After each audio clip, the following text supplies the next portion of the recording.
ज़िंदगी एक किताब की तरह है। जैसे जैसे हम अपनी ज़िंदगी की किताब का वर्क बदलते जाते हैं, वैसे वैसे हमारी ज़िंदगी की किताब कम होती रहती है। और जब हम हमारी ज़िंदगी की किताब ख़त्म कर लेते हैं तो बाकी रह जाते हैं वो सबक जो हम अपनी ज़िंदगी की किताब से सीखते हैं, और वही सबक फिर नस्ल दर नस्ल आगे चलता है। सब पक्षियों की इच्छा होती है कि उनकी ज़िंदगी की किताब कभी ख़त्म ना हो, परंतु अपने से पीछे देखो, सब चले गए और हमें भी एक दिन चले जाना है।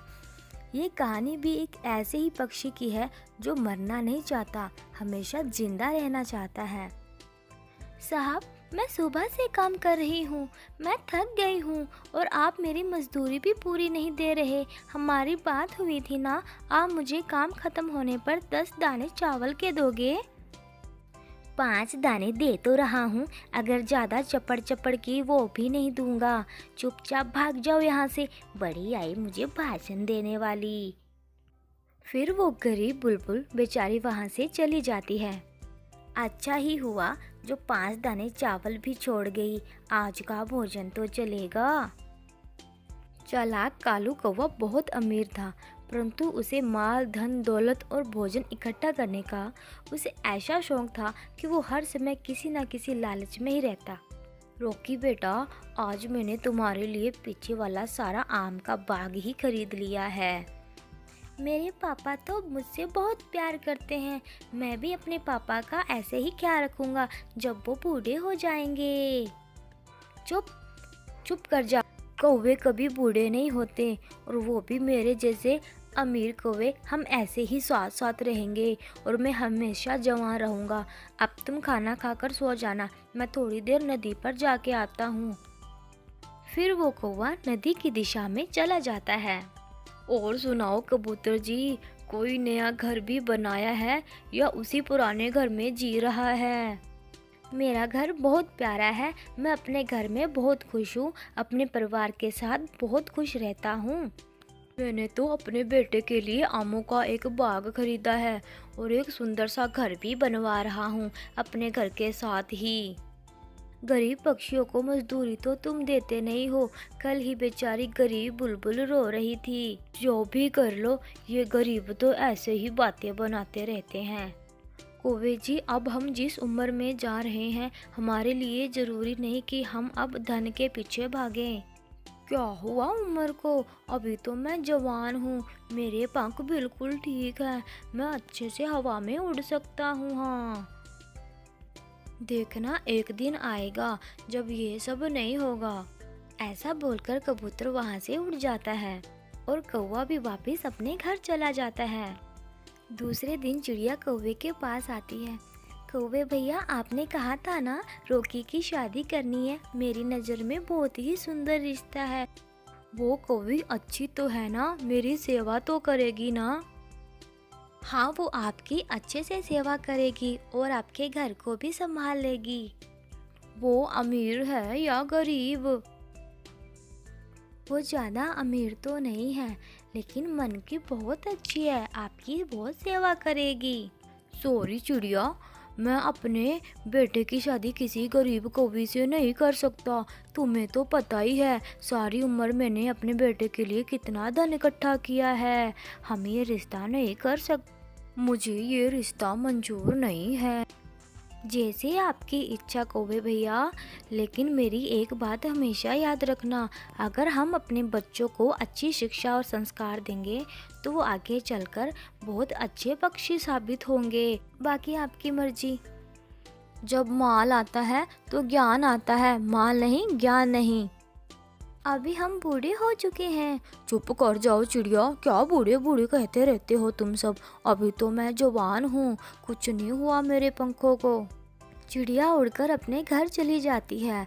कुछ दिन बीत जाने के बाद कालू चालाक कौवा अपने बेटे की एक अमीर सी कौवी देख के उसकी शादी करवा देता है। कौवा बहुत खुश था अपने बेटे की शादी करवा के।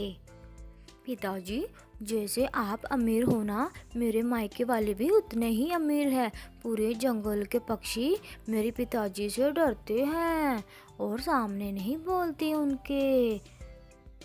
ये तो कुछ भी नहीं, मेरे पिताजी ने तो कमज़ोर और गरीब पक्षियों की खूब पिटाई की है और उनके ज़बरदस्ती घर भी छीन लिए हैं, उन्हें भगा दिया है इस जंगल से।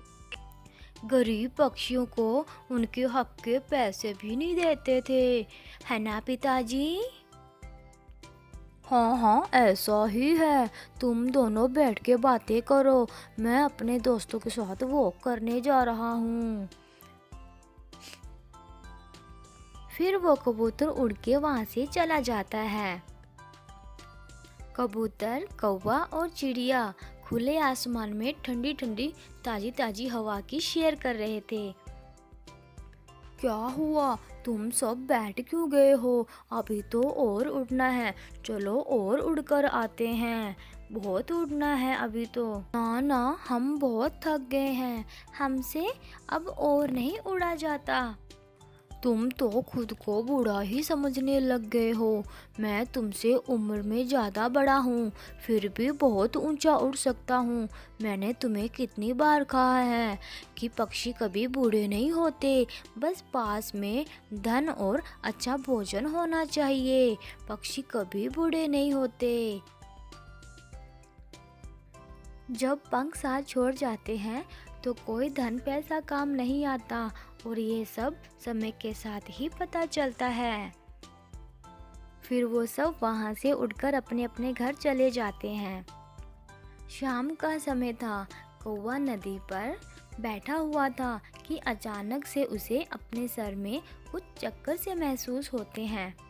फिर कौवा गिर जाता है और गिरते ही कौवा बेहोश हो जाता है। चिड़िया वैसे ही नदी पर पानी पीने आती है और कौवे को पड़ा देख वहाँ रुक जाती है और डर जाती है। फिर कबूतर भी वहाँ उड़कर आ जाता है। फिर कबूतर और चिड़िया दोनों मिलकर कौवे को उठाकर उसको उसके घर छोड़ने जाते हैं। क्या हो गया, क्या हो गया मेरे पिताजी को? क्या हो गया? अच्छे भले तो घर से गए थे, फिर अचानक से क्या हो गया उन्हें? रॉकी, तुम घबराओ मत, जाके चील डॉक्टर को बुला लाओ, वही तुम्हें बता सकते हैं क्या हुआ है तुम्हारे पिताजी को। फिर रॉकी उड़कर चील डॉक्टर के पास जाता है। आपका पिताजी अब बूढ़ा हो गया है, फिर भी वो जवानों वाले काम करता है। चलो मैं जाके उसे चेक करती हूँ। फिर चील डॉक्टर रॉकी के साथ उसके पिताजी को चेक करने जाती है। बहुत ज़्यादा उड़ने से कालू का ब्लड प्रेशर हाई हो गया है और उसे दिल का दौरा भी पड़ गया है। डॉक्टर चील, हमारे पिताजी अब ठीक तो हो जाएंगे ना? मैं तुमसे कुछ छुपाना नहीं चाहता, बस अब कालू कौवा कभी उड़ नहीं सकता। तुम इसकी चोंच में दाना पानी डालते रहना, समय पे भोजन कराते रहना। मैं तुम्हें कुछ दवाइयाँ लिख देता हूँ, इससे उसकी तबीयत ठीक हो जाएगी। फिर डॉक्टर चील वहाँ से उड़कर अपने क्लिनिक पे चली जाती है। मुझे क्या हुआ है मेरे बच्चों? मुझे क्या हुआ है? मुझे बताओ, मुझे क्या हुआ है? पिताजी, आपको दिल का दौरा पड़ा है और आप अब कभी उड़ नहीं सकते। ये सुनकर कालू कौवा जोर जोर से रोने लगता है, उसे बहुत दुख होता है।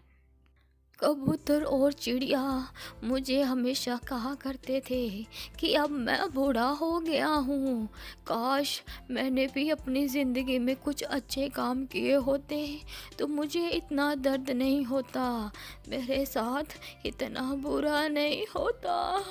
मैंने सबके साथ बहुत गलत किया है।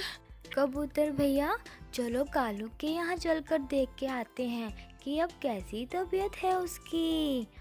फिर वो दोनों उड़कर कालू के घर जाते हैं। मेरे दोस्तों, आज मेरी दौलत मेरे काम नहीं आई, तुम सच कहते थे। पिताजी, अगर तुम्हारे काम नहीं आई तो हमारे काम आ जाएगी जब आप मर जाओगे। कालू भैया, मैं तुम्हारा दिल दुखाना नहीं चाहती, पर क्या तुम ऐसी संतान के लिए कमज़ोर और बेबस पक्षियों पे जुल्म करते थे जो अब तुम्हारे मरने का इंतज़ार कर रहे हैं? जो जुल्म तुमने किए हैं अब वो तुम्हारे सामने तो आएंगे ही। ऐसा कह के चिड़िया कबूतर अपने अपने घर में चले जाते हैं।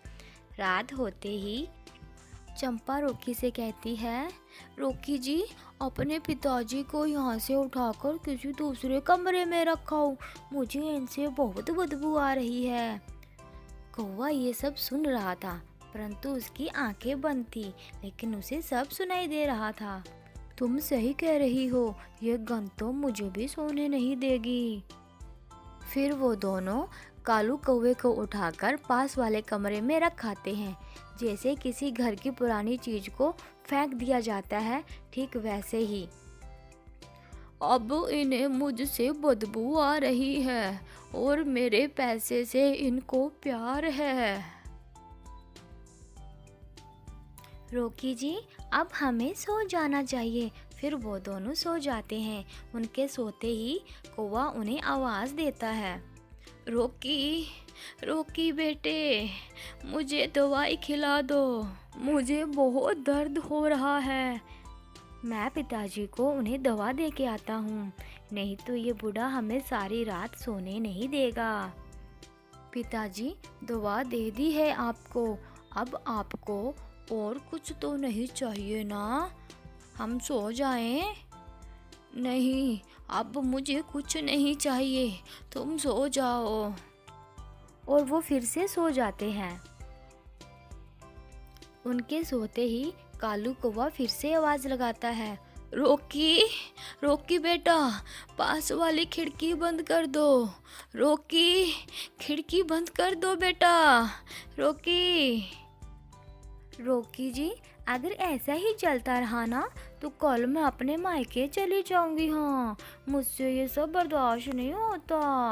वो पिताजी बीमार है ना, इसलिए। पिताजी, मैंने सारी खिड़कियां बंद कर दी है, और कुछ चाहिए आपको? नहीं, और कुछ नहीं, अब तुम जाके सो जाओ। वो दोनों फिर से सो जाते हैं।